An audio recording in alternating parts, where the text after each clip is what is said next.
जी के घर में। सैया के भाई संग आईनी देवा घर में, छोड़ी अकेला अम्मा जी के घर में।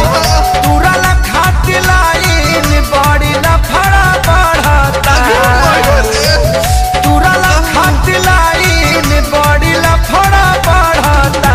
देवरा के मारला सजाई सन पुलिस की गुला को जा चढ़ाता। देवरा के मारला सजाई सन पुलिस की गुला को जा चढ़ाता।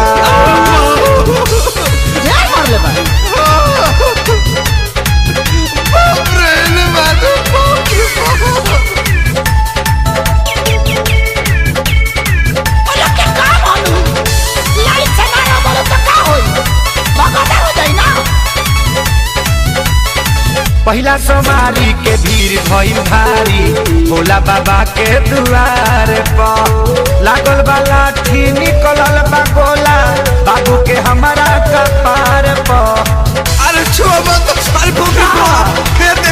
पहिला सोमारी के भीड़ भइल भारी, भोला बाबा के दुआर पर। लागल बा लाठी निकलल बा गोला, बाबू के हमारा कपार पर। पूछला कहेले बड़ा दर्द करता, पूछला पर कहेले बड़ा दर्द करता। देवर के बड़ला सगाई सन पुलिस की गुला को जा चढ़ाता।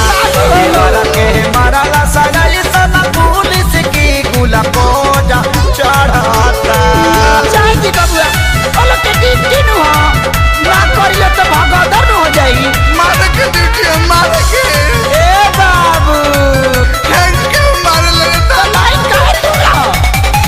दादा गलती हुए तने भकैले, तनी सलाइन से ने ओने भइले। देवन पवन भल के तनो पिटैले, भोला बाबा के बाकी जनवा चढ़ैले। सब ठीक हो जाई। दादा गलती हुए तने भकैले, तनी सलाइन से ने ओने भइले। देवन पवन भल के तनो पिटैले, भोला बाबा के बाकी जनवा चढ़ैले।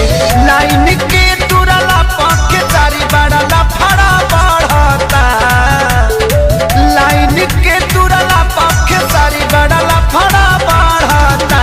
देवर के मरला सगाई सन पुलिस की गुला को जा चढ़ाता।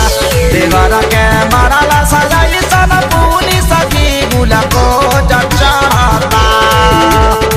सैया के भाई संग आईनी देवा घर में, छोड़ी अकेला अम्मा जी के घर में।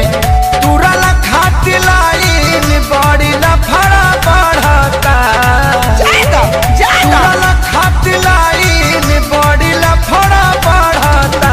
देवरा के मारला सजाई सन पुलिस की गुला को जा चढ़ाता। देवरा के मारला सजाई सन पुलिस की गुला को जा चढ़ाता। जल चढ़ा ज्यादा बोला बाबा के आशीर्वाद बता रहा बाबू। चलो चल। हर हर बम बम महादेव। सबके वीडियो अच्छा लगा है तो अपन चैनल सब्सक्राइब करूं।